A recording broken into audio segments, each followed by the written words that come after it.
Welcome to the next lecture on mathematical modeling. Last few classes we discussed about mathematical modeling of spring and damper. Today we shall discuss about how to model mass elements or inertia-like elements in the translational mechanical systems.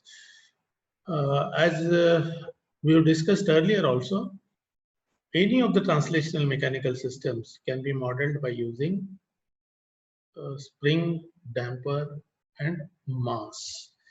So, mass, when I say, it is not exactly the component having certain mass, but there are some inertia elements available in the system. All those inertia generating elements can be modeled as representative masses in the mathematical model.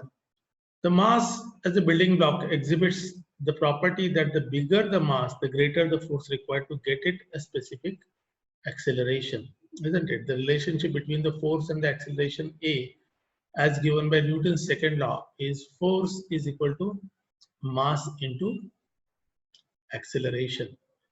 So to accelerate a given mass, we need to apply some force. We call that force as accelerating force, and the mass in return generates some reactive force called as the inertia force, that is the resistance to the motion, isn't it? So that inertia force can be represented by using mass, where so F is equal to ma, where the constant of proportionality between the force and the acceleration is the constant called as mass m.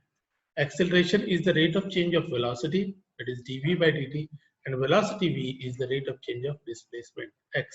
So v is dx by dt and a is dv by dt. So in turn, acceleration will be represented by d2x by dt squared, or in operator term, where capital D is equal to d by dt, the second derivative becomes d square. So thus, force is equal to mass into acceleration, that is equal to mass into dv by dt. Mass into dv by dt is given as d2x by dt squared. So d2 by dt squared is given by your operator d, so d square into x. So force is equal to mass m d square x, where d is equal to d by dt operator d. This is the representation, graphical representation. I show mass like this. I apply force F and it is accelerated. So change in displacement x, change in velocity, and then change in velocity, rate of change of velocity is acceleration. So by Newton's second law, force is equal to m into a, that is m d square x, where d is d by dt. F into, so what I do is I solve it for x. X will be equal to F into 1 by md squared, isn't it? So in the block diagram representation, if you recollect, we start from left hand side. These arrows represent the signals. I apply F as the input, force as the input, and I get X as the output, right? So that is the output side. Now, within this block, I write mass, and mathematically what I write is 1 upon md square, which is the transfer function of this inertia elements. So how to read this block diagram? Inside the block, I have 1 by md square. I start from left. F into this 1 by md squared is equal to x. F into 1 by md squared. So F into 1 by md squared is equal to x. The transfer function, what is it? It is a ratio of output by input. What is the output? Output is x, input is f. So output transfer function, which is equal to output by input, which is equal to x by f, that is equal to 1 by md squared. So the transfer function for the mass is 1 by md squared. So translational mass is an inertia element. It is represented by this mass, or it's like a block m, and the forces are shown as arrow, and the displacements are also shown by arrow. Now what does this T indicate? Friends, this is the domain in which the force acts. If it is in the time domain, the force is a function of time t, then I write f of t, and displacement also, if it is function of time, I write x of t. Now what are the other options? If force is a function of derivative of time, d by dt, so I write f of capital D and x of capital D. If force is a function of let us say the Laplacian variable s. What is this s? If you recollect a Laplace transform, you must have studied. If it is function of s, the Laplacian function s, then I write f of s.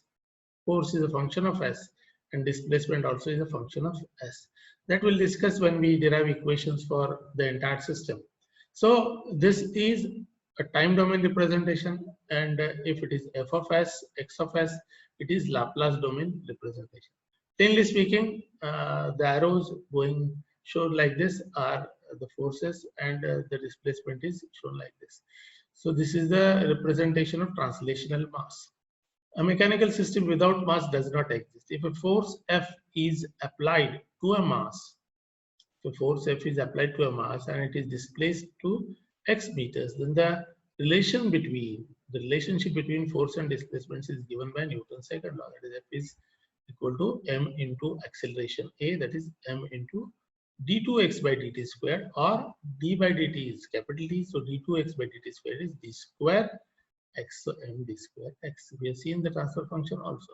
Let us see few of the rotational mechanical elements, friends. Those we saw were translational mechanical elements. The logic remains the same. The Newton's laws only are used for modeling rotational mechanical elements also.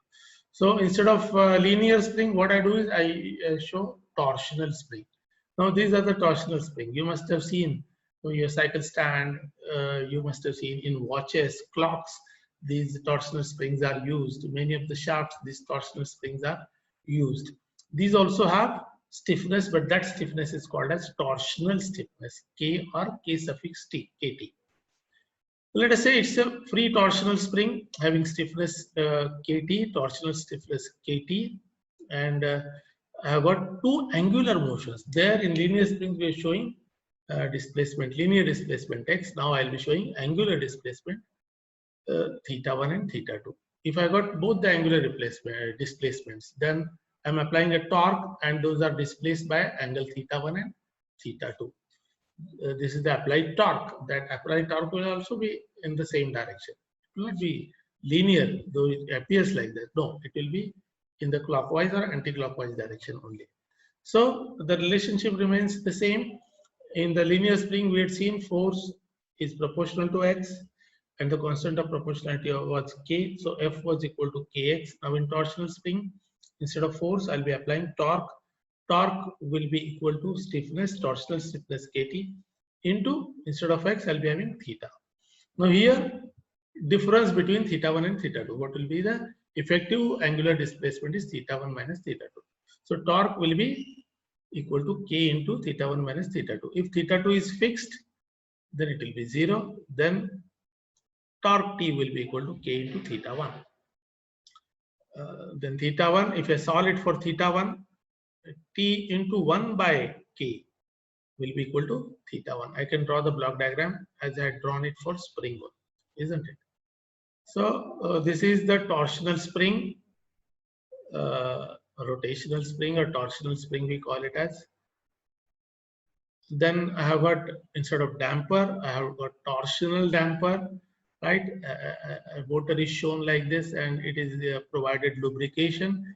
That is also providing the damping to the motion. Once again, in the linear damper, the damping force was proportional to velocity, linear velocity. Here, the damping torque will be proportional to angular velocity. Now, angular velocity is shown as theta 1 dot. The dot corresponds to d theta 1 by dt, or d theta by dt. That is shown as dot. D theta dot means d by dt of theta 1. If I use double dot, it will be d2 theta by dt square for angular acceleration. Okay. So here it is single dot, so it is d theta 1 by dt. So the damping torque is equal to torsional damping coefficient into relative angular velocity, right? So there it was, F was equal to C into V, linear velocity. So here it is C into angular velocity. If theta 2 is fixed, then I have got theta 2 is equal to 0, and what I get is damping torque T is equal to torsional damping coefficient into d of theta 1. And if I solve it for theta 1, it will be T into 1 by CD. So how do I write the block diagram for this torsional damper? Input will be torque T. I show an arrow. Input will be torque T. Block, rectangular box. Inside rectangular box, it will be 1 by CD, 1 upon CD, and output arrow will show theta 1, isn't it? So that is my block diagram representation for torsional damper or rotational damper. Like in the linear or translational mechanical system, we had mass. Here in rotational mechanical systems, instead of force F, I'll be having torque T, and instead of mass M, I'll be having mass moment of inertia J, isn't it? So in linear mass case, what was happening? I was applying force, and that mass was getting accelerated by amount A, that is d2x by dt squared, and the equation that I wrote for that mass was F was equal to mx double dot, or m into A, or m into d2x by dt squared, or m into capital D square x. Capital D corresponds to operator capital D, which is equal to d by dt. The second derivative is d square. So instead of mass, I'll be having mass moment of inertia. So any rotational component will be, the inertia components will be represented by the torsional mass or mass moment of inertia J. So that torque is equal to J into d2 theta by dt squared, J into alpha, J into acceleration. Like it was mass into acceleration in translational mechanical case, here it will be mass moment of inertia into angular acceleration alpha. That angular acceleration alpha is d2 theta by dt squared, or theta double dot. Theta double dot corresponds to d2 theta by dt square, or T is equal to J into, second derivative is represented by operator d square of theta. If I solve it for theta, it will be theta will be equal to T into 1 upon JD square. So how do I write the block diagram? From left hand side, I draw one arrow. What is the input? Torque T. So I'll be having a rectangular block. Inside the rectangular block, I'll be having 1 by JD squared, 1 upon JD square as the transfer function for this torsional inertia elements, and output arrow will be having theta. So this is what will be the block diagram representation of torsional mechanical element, that is mass moment of inertia or rotational mechanical. This is how instead of linear spring, linear damper and linear mass, I'll be replacing those by torsional spring, torsional damper, and torsional mass moment of inertia. So this is how I can model all the rotational mechanical elements. So mass moment of inertia I use. Let us see a simple mechanical system, simple translational mechanical system, how to build the equation of operation for such a simple translational mechanical system. Okay, friction is neglected here. Consider the following system. So how do I represent? I have a mass M, I have a spring K, and I am applying some force F, and I am getting output as displacement X. So this is one, let us say, a block representation, functional representation of some actual mechanical system, right? Actual mechanical system which is having a mass like this. Maybe if you take the case of a railway bogie, okay, railway bogie, and that railway bogie has got certain mass. let us say that the wheels are frictionless, just to assume.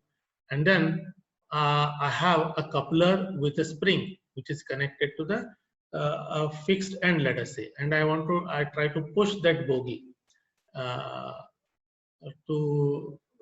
I push that bogie to move it away from that fixed end. So that bogie is represented by using such a mass, and the springs are there. In some cases, there will be some dampers also. In this problem, the damper is not considered. So friction is negligible. This is assumed. It's a simple case of spring mass system. And I'm applying some external force.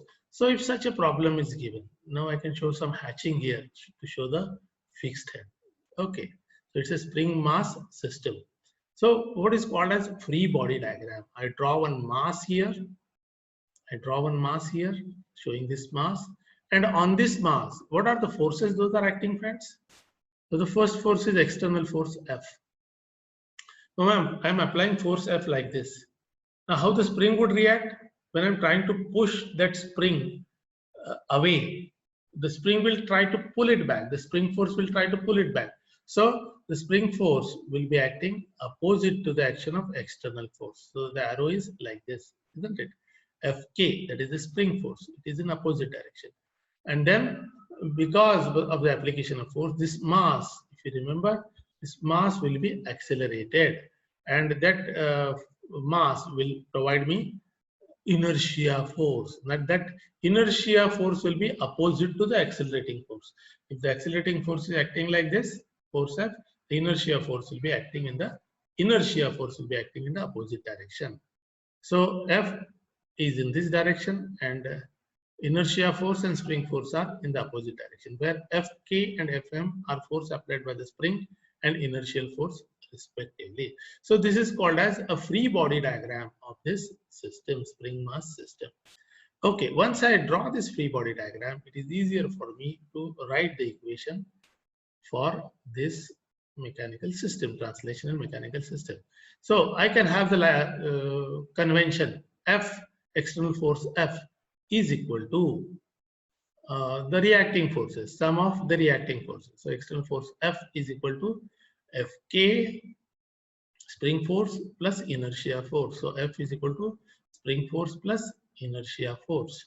Then now once I know these are the spring force and inertia force, now in the previous lectures we have seen how to represent the spring force. Spring force was represented by K into X, and inertia force was represented by M into acceleration. Acceleration is shown as x double dot or d2x by dt squared or d square x, isn't it? Then the differential equation of this system is F will be equal to, for inertia force, M into x double dot, that is M into d2x by dt squared, or mx double dot. This is the inertia force, plus spring force is Fk, K into x.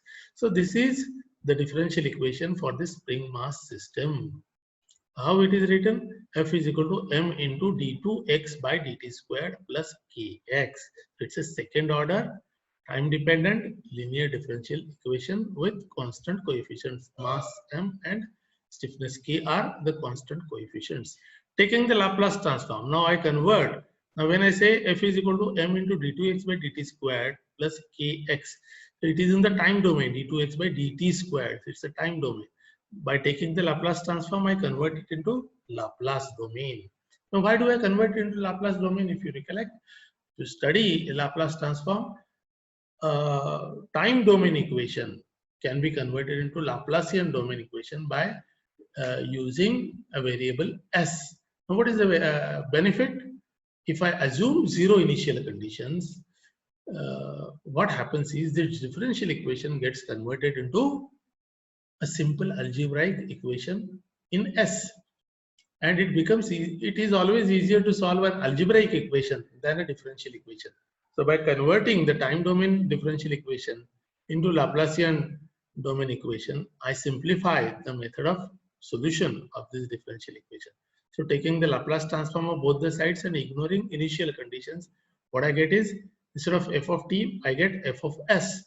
Now this f of t, the force being function of time, is converted into force is a function of Laplacian variable s, is equal to mass into, so d2x by dt squared. So it is md square x. It's a function of time domain. So I convert it into Laplacian variable s. So second order derivative is converted to second order variable in s. So d2x by dt square or d square x is converted into s square, right? Into x is a function of s. So it's just change of domain, time domain into Laplacian domain s. So ms square into xs plus, now instead of kx, what I do is k into x as a function of s. So x was a function of t earlier, now it has become x as a function of s. So by taking Laplace transform, I convert the time domain differential equation into Laplacian domain simple algebraic equation.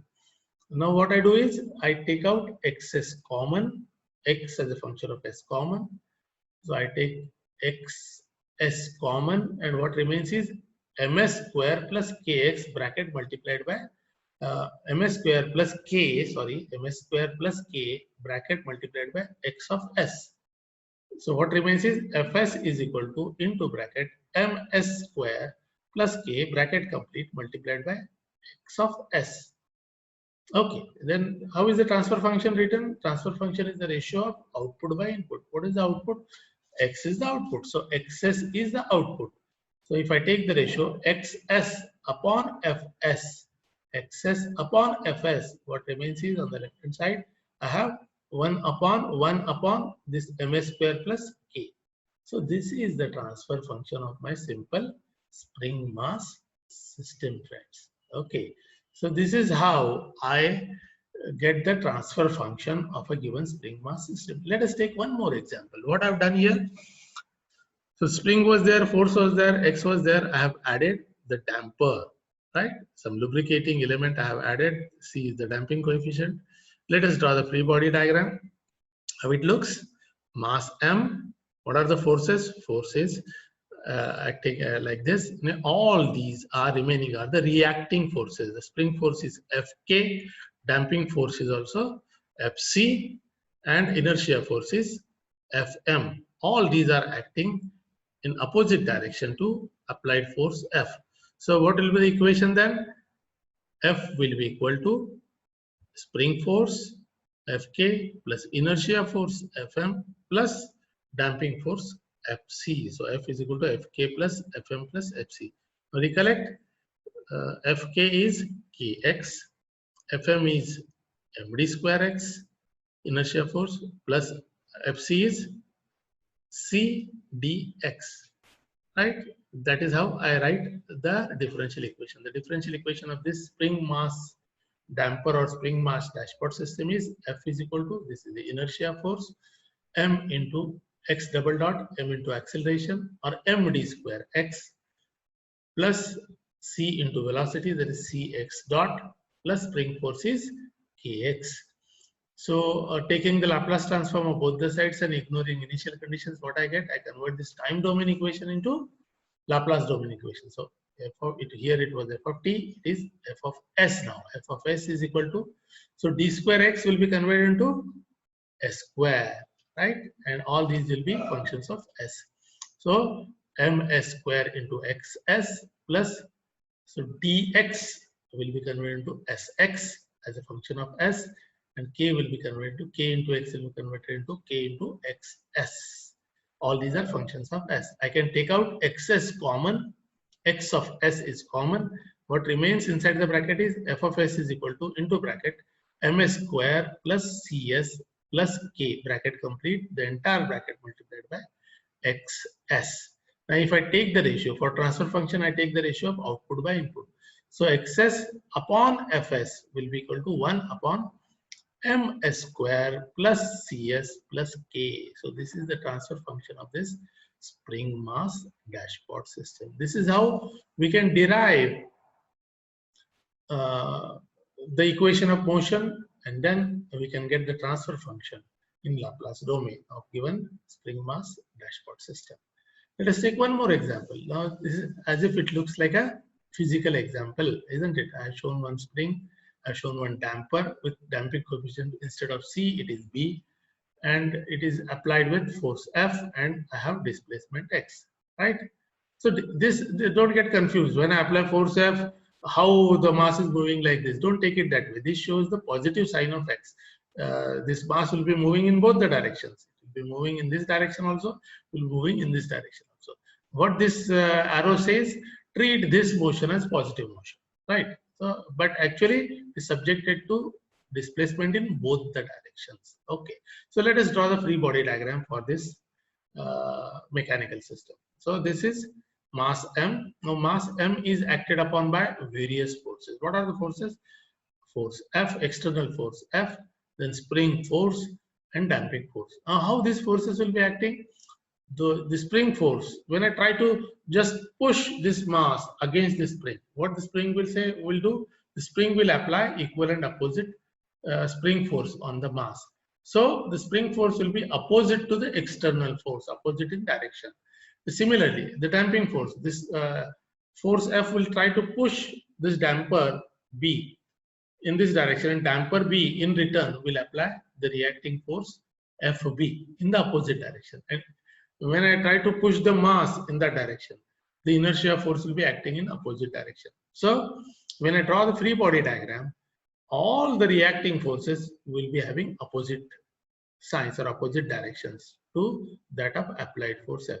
Now I've just rearranged this block upside down. Okay. So if this is the external force that is acting, all the remaining forces will be in opposite directions. What are the remaining forces? Force offered by mass M, that is inertia force, will be acting in opposite direction to this external force Fm, external force F. And damping force will be the reacting force, that will also be in opposite direction to that of applied force, and the spring will also offer the reacting force Fk, which is acting in opposite direction to external force F.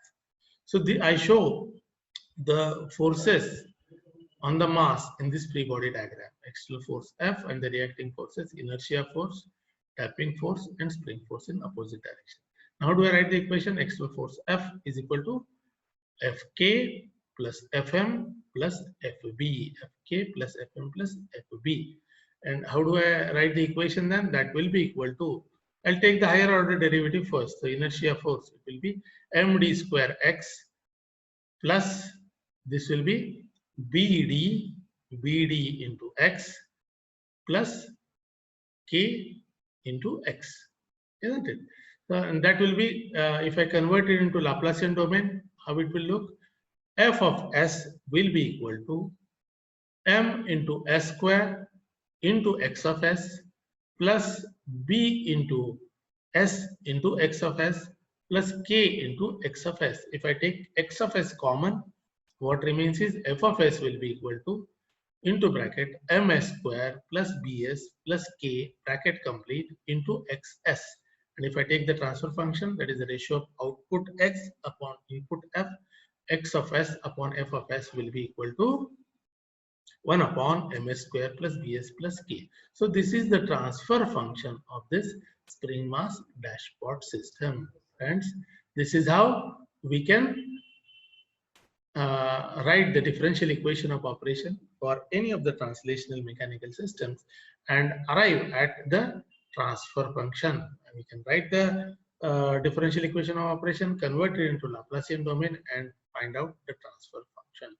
Now, if I have got more number of masses, if I have got more number of springs, if I got more number of dampers arranged in different fashions, if I got a complicated system, I can always go in for another method of analysis called as grounded chair representation, which I'll post a separate video for this grounded chair representation, and how writing of differential equation of operations and obtaining the transfer function in a simplified way, I'll be discussing in that grounded chair representation method. I'll post that video in next class, and you can just go through that grounded chair representation as well. Probably compared to this method of analysis, this method of derivation of transfer function, that grounded chair representation is comparatively simpler. That I'll discuss in the next video. So thank you for watching. Thank you.